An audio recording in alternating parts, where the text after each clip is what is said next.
Liam Lawson has started fighting back about keeping his Red Bull racing seat. He shared his real thoughts about being replaced by Tsunoda. We thought he might be getting less humble, but it seems like the opposite is happening. Now that Liam is being pushed into a corner, how will things work out at Red Bull? And what does Liam's future look like now that Colapinto has been talked about for the Racing Bulls team? The situation at Red Bull has been really mysterious in the past few days, especially after the Chinese race weekend. Lawson got last place, P2-0, in both the sprint race qualifying and the main race qualifying. This shows there's a lot of disappointment in the F1 world about what people expected from the New Zealand driver. That's why there's going to be an urgent meeting at Milton Keynes. The main thing they'll talk about is the future of Red Bull drivers, and maybe hiring someone from outside like Colapinto. But all this talk has made Lawson go into defensive mode, especially when it comes to giving his seat to Tsunoda. Liam wanted to prove that the Japanese driver wasn't the one who should have gotten the promotion.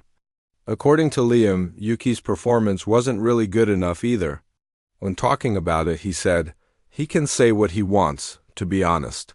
I raced against him for years in the junior racing series and I beat him. And I did that in F1 as well. He can say what he wants, but it's obviously extremely tough. It's not something I enjoy, and I am honestly working as hard as I can. You can't feel sympathy in this sport. I was teammates with him in F3 and I beat him. In Euro Formula, I was teammates with him in New Zealand and I beat him there. And then in F1 last season, I think honestly, if I look at all the times he got promoted instead of me in those early years, then no, he doesn't deserve the promotion. He's had his time. Now it's my time." This is quite a brave thing to say from a man who hasn't even made it to Q2 in his Red Bull career yet.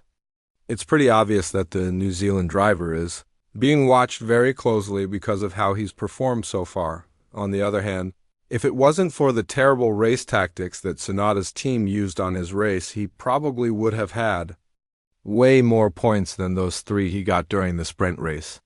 So Red Bull will have a lot to think about during this emergency meeting. But one thing is for sure, Lawson won't give up his seat easily with this statement. He has shown that the situation is way more intense than maybe we could have imagined.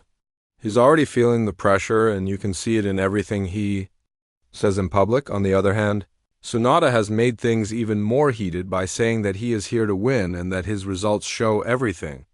When talking about whether or not he can jump into the Red Bull car as early as the Japan race, his home race, Yuki said, "Yeah, why not? I am always ready. In Japan? Yeah, 100%. I mean, their car is faster." This is when he got pulled back by a Racing Bulls employee, and it was pretty obvious that these things would be talked about behind closed doors. But with both drivers now saying their real feelings in public, we can figure out one thing. The second seat question is far from over. Yuki is the driver who needs to prove to the rest of the world that he can be who we believe he can be, and who Red Bull struggles to accept. So with all the options on the table, is the driver really the problem? Or is the car something that needs to be worked on properly before we can actually judge the second driver? According to Christian Horner, there's a lot of controversy around the RB21 car because Verstappen likes it set up in a very specific way. And that means the other driver is going to have a lot of struggles going forward with understanding how it basically works. This means that if the team brings either Tsunoda or maybe Hajar, a name that has been mentioned by Marco after the Chinese race as a possible replacement, the solution is far from found. They would have to get used to a beast that Lawson, a driver who has experience in DTM and Super Formula as well, failed to handle. Explaining more about this, Horner said, "Max is quite specific in what he wants from a car to make it fast. And that is generally a very positive front end on the car, a very sharp turn-in. Of course, the consequence of that is that it will unsettle the rear of the car, and that for a driver is tremendously sapping if you've got a loose rear end on this car on entry into corners. So that is where he excels. That's where he's able to live on a knife's edge of adhesion. This is why we believe that Tsunoda, while being extremely good at racing bulls, might have tons of problems getting used to the RB21. True, He has had a lot of confidence and he is a much more experienced driver than Lawson. But on the other hand, he still hasn't fully gotten over the radio outbursts and the silly mistakes that were also there last year. However, Marco praised how Tsunoda performed and said that he has grown up a lot compared to where he was before. He might be hinting that Yuki might be the top choice when it comes to the Red Bull seat as early as Japan.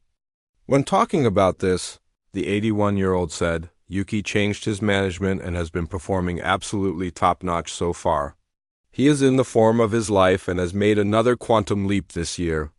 Yuki is a different Yuki from the years before. He is more mature. It took a while, but now it looks like it's working. But a very interesting fact that put a lot of pressure on Lawson is the statement that Marco made about Ishak Hadjar, the rookie that he thought put on an embarrassing show after the poor mistake during the formation lap in Melbourne. Now, when Hadjar bounced back heavily in China and then reached Q3 in the main races qualifying while being fast enough to score points before his team also messed up the strategy. The things Marco said have changed a lot. The special advisor of Red Bull had a lot of praise for the young French driver. When talking about him, he went on to compare his lap times with Tsunoda, further saying, "Let's look at the positive. Ishak Hadjar, who has never driven on this track before, is setting incredible times in his second race, making no mistakes. Yuki is right behind him, but Yuki is in his 5th season while Ishak is completely new, and then he set such a time. So far, what he has shown is absolutely fascinating. In Australia, his performance was also sensational until the accident. It's happened to others. The sun and the shadow are close together, and we'll see what happens. But again, we are returning to one important point when it comes to how the second driver performs in Red Bull, the behavior of the car. There is no hiding that the RB21 is a very difficult beast to control, and that has been mentioned by Verstappen as well. So at this point, you need to ask yourself one question: is the second seat in Red Bull a blessing or a curse at this point? From what we can see, it looks like it's more of a curse because apart from Ricciardo, there hasn't been any driver out there who was able to challenge Max in the same car. This is why doubts have been raised about Tsunoda.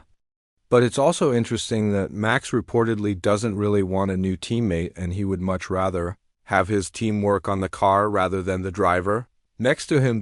This shows that even the 4-time world champion isn't happy with where the team is going right now and what their main focus is.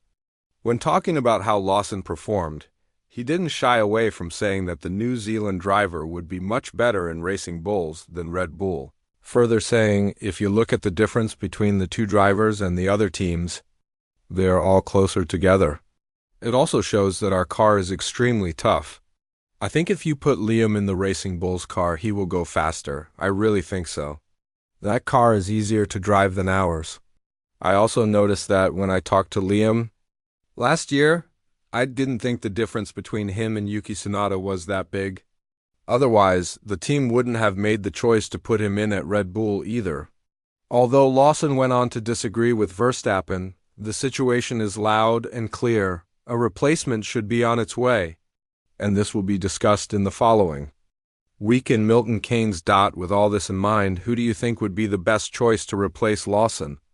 And more importantly, do you think that Red Bull can find its groove by having Tsunoda as their driver from Japan onwards? Let us know in the comments below. And if you want to find out more about how these events develop, make sure to check out the video that's appearing on your screen right now.